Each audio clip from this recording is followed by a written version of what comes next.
लाएगी। शेर खुदा हजरत अली रजी अल्लाह तआला अन्हु का खेमा, उनका कैंप, उनकी झोपड़ी।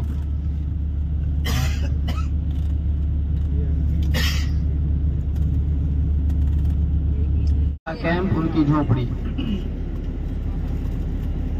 এই রাস্তাটা খন্দকে পেয়েছে, এই রাস্তাটা খন্দক খোদা হয়েছিল। এই ইসরান, এই রাস্তাটা খোদা হয়েছিল।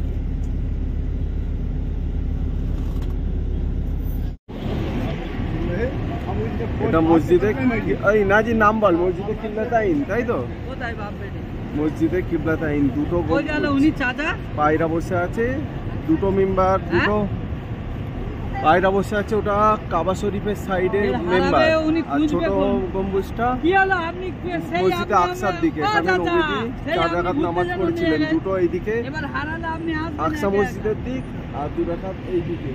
আমাদের সাথে থাকুন।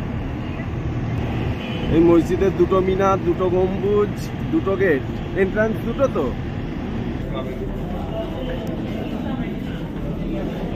আসবি বহুত পাহাড়ে কখন নিয়ে যাবে? এই আজকে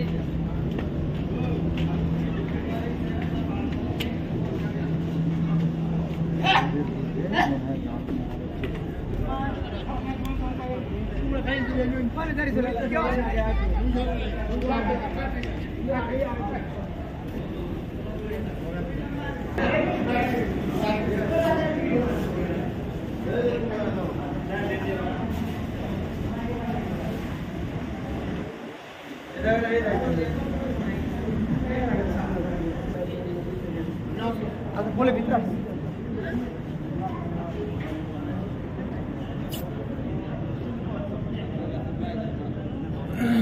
আগের মেয়ের বেদিক ছিল, বাইতুল মুকাদ্দাস ছিল এইদিকে। এটা এই কিবলাটা হচ্ছে বাইতুল মুকাদ্দাস, ওই উপরে যেটা বাইতুল মুকাদ্দাস। যখন নামাজ বাইতুল পড়ছিল এইদিকে মুখ মুকাদ্দাসের করে সাইড। জোহরে 2 রাকাত নামাজ হয়ে গেছে, তখন জিবরাইল আলাইহিস সালাম এসে বলল, ইয়া রাসূলুল্লাহ আপনি আপনার রূপকে কাবার দিকে। তখন এই তো পুরো ডাইরেক্ট হয়ে ও এইটা অপোজিট সাইডে, তাই তো? এটা এদিকটা হচ্ছে কাবা শরীফ, পায়রা বসেছিল এর উপরটায়। এই গম্বুজটার উপরে পায়রা বসে না, আর এই গম্বুজটা উপরে পায়রা বসে বাইরের দিকে। এটা হচ্ছে আমাদের কিবলায়ে আউয়াল, অর্থাৎ বাইতুল মুকাদ্দাসের দিক। আর যখন জোহরের নামাজ পড়ছিলেন আল্লাহ নবী সাল্লাল্লাহু আলাইহি সাল্লাম, 2 রাকাত নামাজে হওয়ার পর কোরআনের আয়াত নাজিল হয়। জিবরাইল আলাইহিস সালাম এসে বলেন, ইয়া রাসূলুল্লাহ আপনি আপনার রূপকে কিবলামুখী করে নেন। তো ঘুরে এই দিক থেকে ঘুরে, এটা হলো কিবলার রূপ, এইদিকে করে নেয় নামাজরত অবস্থায়। অর্থাৎ 2 রাকাত নামাজ বাইতুল মুকাদ্দাসের দিকে, আর 2 রাকাত নামাজ কিবলার দিকে। এটা ওহুদের ময়দান, তাই তো? পুরা রিসার্চ করে দেখে নিয়েছে যে সেদিনই শোনা হয়ে গেছে। হ্যাঁ, ওহুদ পাহাড়, আর এটা ওহুদের ময়দান। কোনটাই বললো 70 জন সাহাবাকে দাঁড় করিয়েছিল? ওই যারা উঠেছে, তাই তো? ওরা নেমে আসতেই চোট খেয়ে গেছে, 70 জন চোট খেয়ে গেছে। হ্যাঁ, ওই পিছন দিয়ে হামলা করেছে। খালিদ বিন ওয়ালিদ তখন কাফের ছিল, কবুল করেনি।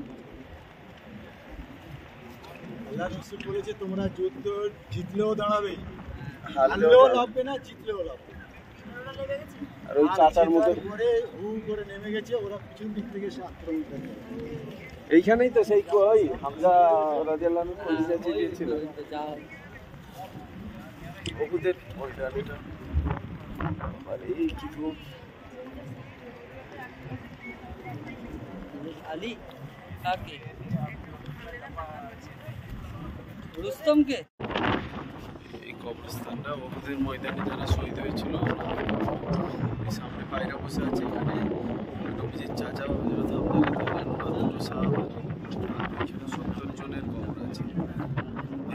67 জন ওখানে, না? তিনজন, এটা মোট 70। এটা হামজা রাদিয়াল্লাহু তাআলা আনহু, মুসাইব বিন উমর রাদিয়াল্লাহু তাআলা আনহু, আর আব্দুল্লাহ ইবনে জাহাশ